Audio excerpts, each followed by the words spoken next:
Hey guys, what's up? It's Brian Hardy, and welcome to another episode of Brian's Wrestling Collection. And today, here on the show, we're unboxing some Flex Figs, Undertaker, Hulk Hogan RIP, The Rock, and Stone Cold Steve Austin. Let's get into it right now.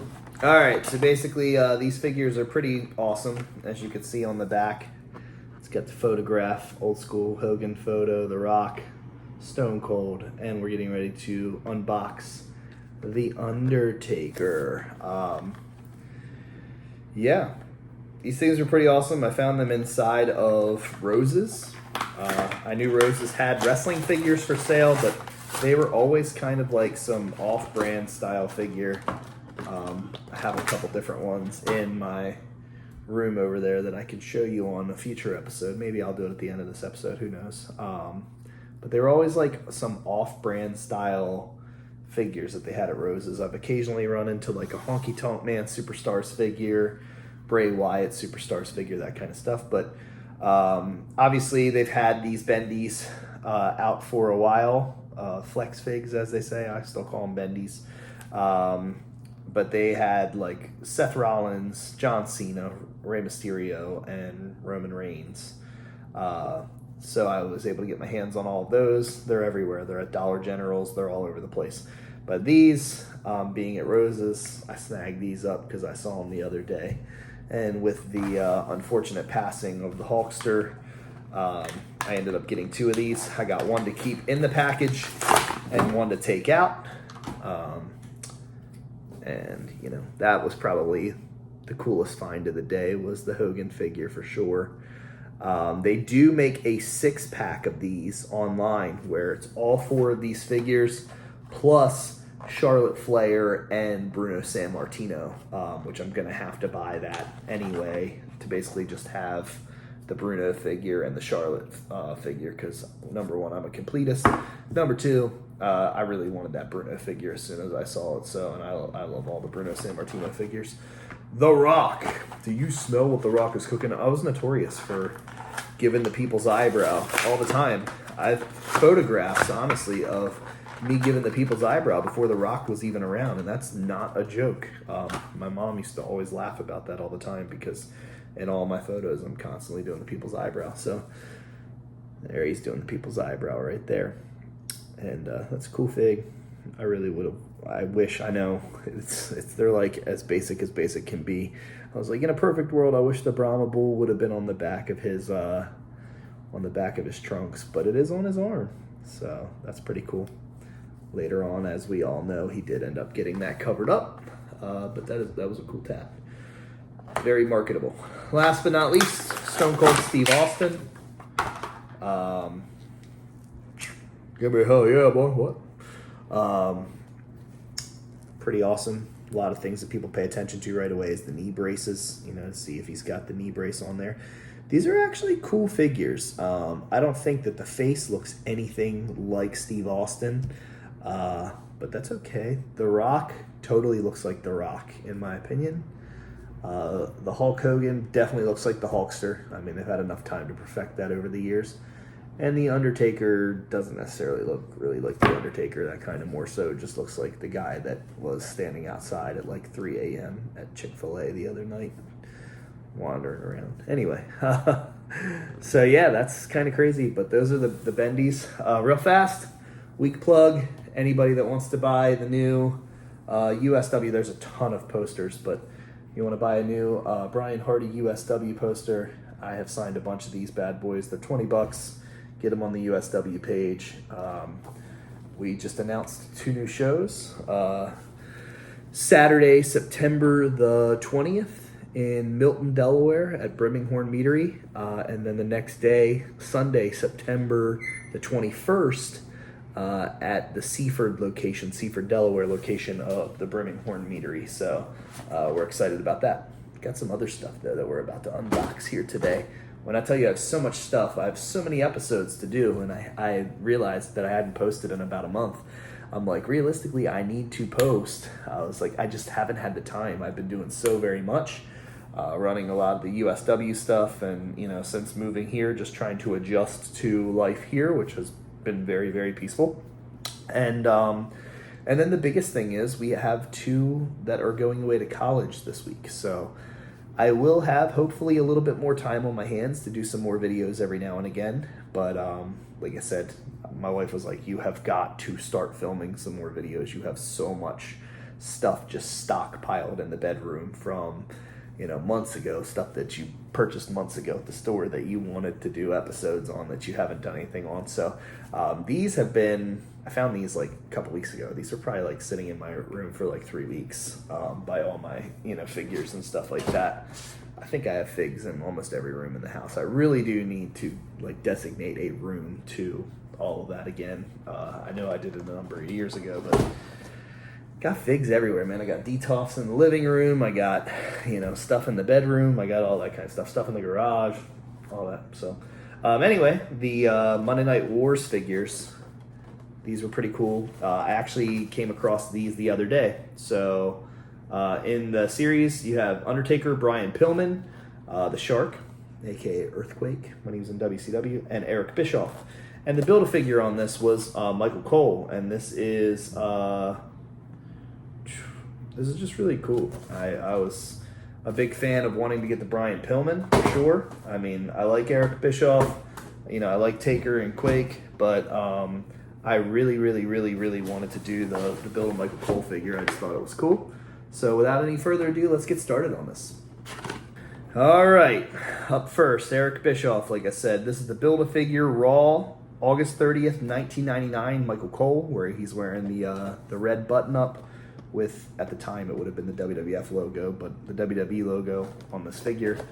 And then this Eric Bischoff figure to give you a little bit of insight on the back, from Detroit, Michigan, 5'10", 195 pounds. His finisher was the roundhouse kick, because everybody knew that Eric Bischoff was a karate specialist, before he was turning, tons of product on WCW shows on TBS and TNT.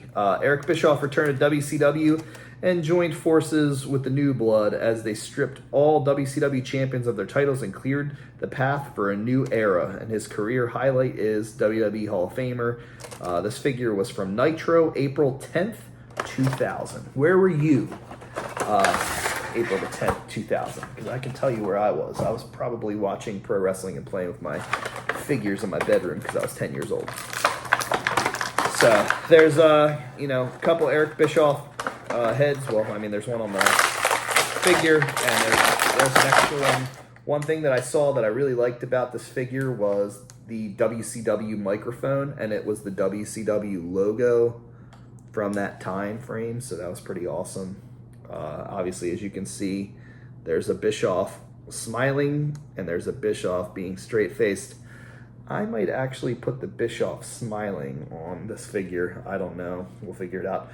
This is a cool fig. The legs on this resemble, the Build-A-Fig legs, obviously.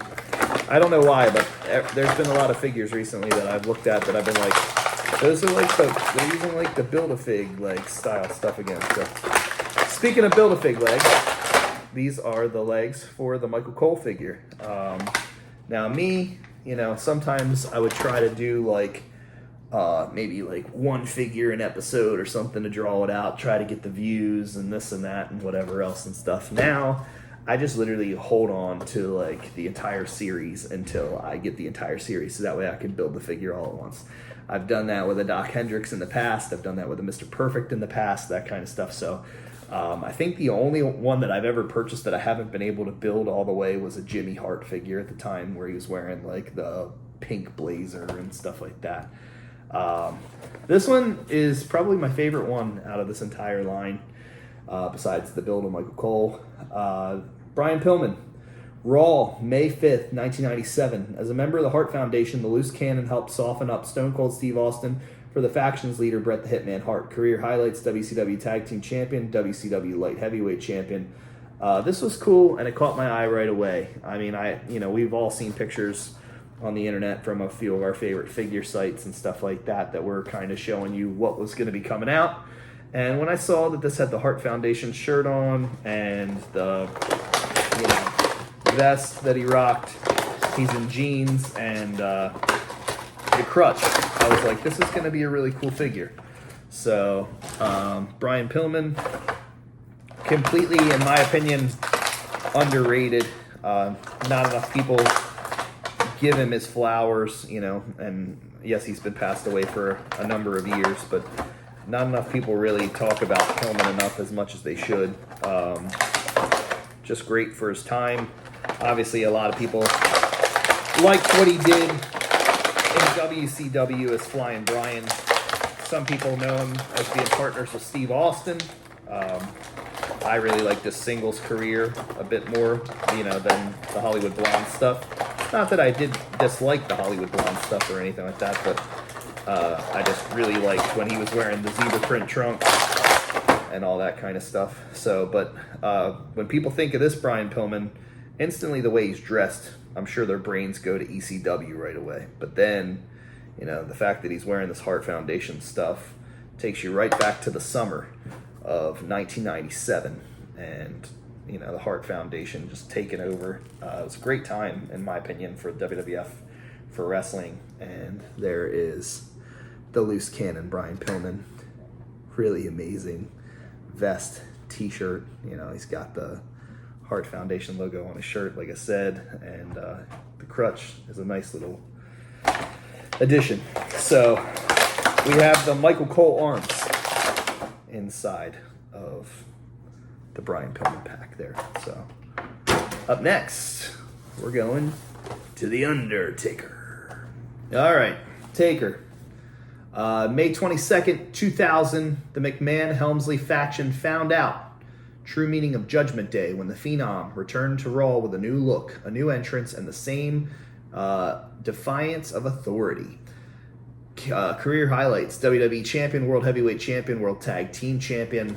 And this figure, obviously from Death Valley, 6'10", 309 pounds, the last ride. I don't know if I hit Pillman's stuff on the last time around or not, but that was Cincinnati, Ohio, 6 foot, 227, and Air Pillman was his finish. Sorry, I try to get those in order, usually when I can, but cool thing about these where early bird gets the worm. I went the other morning. They had put one set of these out in Walmart. They had 2 takers and only one of everybody else. And I was like, these belong to me. And it was early. It was like 7 a.m. I go to Walmart every single morning. So it's one of those things where like I can't, you know, I can't not go to Walmart and check out what they got going on. I wish I had a Target closer by. Since the move, that's the only thing I don't like is the Target is 30 minutes away. So you'll see on a future episode that I've got my hands on a couple of Target figures. But really it's because, you know, my son and his girlfriend go to Target, and I'll say, hey, if you see something, pick it up, you know, this and that, whatever. Undertaker has gloves on. I mean, he has them, you know, he's got an extra set of hands here, but he's got gloves on in here. He's got the bandana on. He's got the jacket. Doing this one for my buddy Dave in North Carolina. He's a huge Taker fan, so just kind of lets him see it a little bit. He's got the, you know, the blue deal. I just remember it being such a big deal that he came back with this look at the time. And it really was like, I mean, looking back, this is not my favorite variation of Taker, obviously, but at the time frame that this went down, this was huge. You know, he's coming out on the bike with Kid Rock, American Badass, and man, he was cleaning house, and it was cool for the time frame. I was like 10 years old, 11 years old, so yeah, it was pretty wild. Now you got the torso for the Build a Michael Cole figure, so we're getting there. Now we literally have arms. We have, I want to make sure I don't break that or mess that up or whatever. We've got arms, we've got legs. Now the only thing is going to be the head, and that's going to be in with Earthquake John Tenta, aka the Shark, WCW. Man, these Build-A-Fig arms always scare me so bad. It takes a while to like get them really like where I want them and stuff. So, and I hope he's got like some type of microphone with him, probably with the, maybe in here with the head. I'm hoping for, let's see here. Yeah, actually, no, hold on, yeah. Well, in the last fig, we got the WWE mic. right there. So that's cool. That's for Michael Cole. And then in this one, he comes with the head and the headset. So that's cool. He's got a commentator's headset on. All right, the Shark, last but not least. From Great Barrier Reef, 6'7", 500 pounds, and the finisher is the Shark Bomb. Nitro, May 27th, 1996, representing the Dungeon of Doom, the Shark challenged the Giant for the WCW Heavyweight Championship in a battle of the big men. Career highlight is WWE Tag Team Champion. Everybody loves Earthquake, man. Seriously. I was talking, like I said, to my buddy Dave last night about this figure, and he just kept saying, he's like, you know, I'm a huge Taker fan and stuff. He was like, but out of this whole line, probably the one that interests me the most is the Shark figure. He's like, it's just cool, man. Gimmicks were just cool at the time, and they were fun. And they really were. And this is a cool, that's an extra head there for Earthquake as the Shark. That's pretty awesome. Last time I saw a Shark clip had to be in December, and I was putting together the Bob Starr Hall of Fame video for USW. Bob Starr and the Shark on WCW, and as soon as I saw this outfit, that's what I thought of right away. Wow, what weird arms. I don't really know why I'm not a humongous fan of like these arms and stuff for these Mattel figures, but this is cool though. I mean, it's not as awesome as a Natural Disaster figure or Earthquake inside of you know, his blue singlet or whatever, and they did pretty amazing with the Superstars figures of him as well. But this is cool for what it is. So you got the shark attack on the back of the butt with the shark. You know, you got the sharks on the legs. You got the fins sticking out of the water on the stomach. And, you know, his whole beard's done up and stuff. That's kind of funny. So you got some extra hands with him as well. So I always have like a humongous collection of Mattel hands that I put in a Ziploc bag. And, you know, if I ever need to go digging for anything extra cool. Then we've got the Michael Cole head. So the build of Michael Cole figure, really awesome. So for the price point, you know, as I always say to people, it's nothing new. You're pretty much, you're paying, you know, the money that you're paying, you're getting your 4, you know, figures out of that series, and then you're getting a Build-A-Fig out of this, which is always cool. I like the Build-A-Figs. I don't know what it is, but I really, really, really like them. So, and then you got Michael Cole's microphone there. I'm going to try to put it in his hands. There we go, without breaking it. And last but not least, out of the Shark package, you also have the headset that goes with Michael Cole as well. And I'm going to try to hook that up. There we go. And that looks really good. So that's awesome. So what a good Monday Night War series. Right now I'm getting ready shortly to unbox. I know I got the series with the Ringmaster and Bret Hart. I believe that's the Build-A-Gorilla Monsoon that I'm back on, that I've got to film. And then that gorilla figure will go in our gorilla position at USW. I know that I have the other one. I think it's the Build-A-Ted DiBiase series with like the Great Muta and Jerry Lawler and stuff like that. So I'm really looking forward to unboxing all those too. So yeah, hopefully you guys like this video. Hopefully, you know, hit the like button, subscribe to the channel, you know, and be sure to follow Brian's Wrestling Collection on Instagram for any upcoming updates. I try to post pictures of the figs every now and again and stuff like that. And it's just, I don't know, I like Instagram. It's easy to use and all that kind of stuff. So either way, guys, this has been another episode of Brian's Wrestling Collection. What a cool build of Michael Cole fig, along with this other series and these bendy figures. But you know the deal. Until next time, be sure to watch USW Justice every Saturday morning at 10 a.m. on YouTube. And you know the deal. Until next time, keep on slamming.